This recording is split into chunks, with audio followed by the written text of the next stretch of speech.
सभी भक्तजनों को राधे राधे। जय श्री कृष्ण। संक्षिप्त गरुड़ पुराण अध्याय 67 स्वरोदय विज्ञान। स्वर के उदय से कार्यों के शुभ और अशुभ का ज्ञान होता है। शरीर में बहुत प्रकार की नाड़ियों का विस्तार है।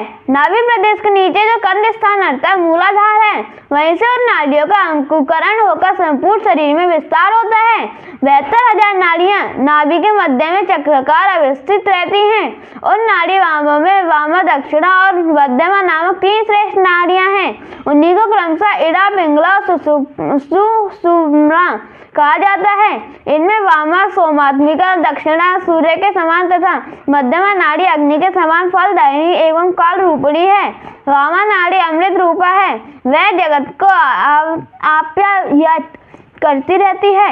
दक्षिणा नाड़ी अपने रौद्र गुण से सदैव जगत का शोषण करती रहती है। जब शरीर में इन दोनों का एक साथ प्रवाह होता है, उस समय समस्त कार्यों का विनाश करने वाली मृत्यु आ पहुंचती है। यात्रादि के लिए प्रस्थान काल में वामा तथा प्रवेश के अवसर पर दक्षिणा नाड़ी प्रवाह को शुभ माना गया है। इड़ा अर्थात वामा के श्वास प्रवाह काल में ऐसा सौम्य शुभकारी कार्य करना चाहिए जो चंद्र के समान जगत के लिए भी शुभकारी हो, तथा पिंगला अर्थात दक्षिणा नाड़ी के प्राण वायु के प्रवाहित होने के समय सूर्य के समान तेजस्वी क्रूर कार्य करने चाहिए। यात्रा में सभी कार्यों में तथा विष को दूर करने में इड़ा नाड़ी का चलना अच्छा होता है।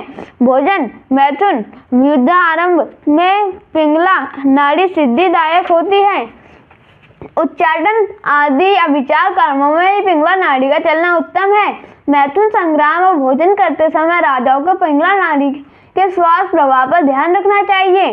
शुभ कार्यों के संपादन में, यात्रा में, विषापनोदन में तथा शांति एवं मुक्ति की सिद्धि में राजाओं को इड़ा नाड़ी की गति पर विचार करना चाहिए। पिंगला एवं इड़ा नामक दोनों नाड़ियां चल रही हो तो क्रूर तथा सौम्य दोनों प्रकार के कार्य ना करें। विद्वान को यह समय विष के समान मानना चाहिए। सौम्य आदि शुभ कार्यों में, लाभ आदि कर्मों में विजय के लिए, जीवन के लिए तथा गमन आगमन के लिए वामा नाड़ी सर्वत्र प्रशस्त मानी जाती है। घात प्रतिघात, युद्ध आदि के क्रूर कार्य, भोजन और स्त्री सहवास में दक्षिणा नाड़ी प्रशस्त होती है। प्रवेश तथा क्षुद्र कार्यों में भी दक्षिणा नाड़ी श्रेष्ठ होती है। शुभ अशुभ, लाभ हानि, जय पराजय तथा जीवन और मृत्यु के विषय में प्रश्न करने पर यदि प्रश्नकर्ता की उस समय मध्यमा नाड़ी चल रही हो तो सिद्धि प्राप्त नहीं होती, और यदि वामा तथा दक्षिणा नाड़ी को चलते समय प्रसन्न हो तो निश्चित ही सिद्धि प्राप्त होती है। इसमें संशय नहीं है।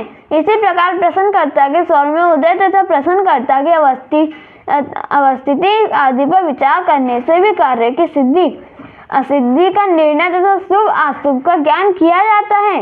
इसके लिए स्वरोदय विज्ञान की जानकारी अपेक्षित होती है।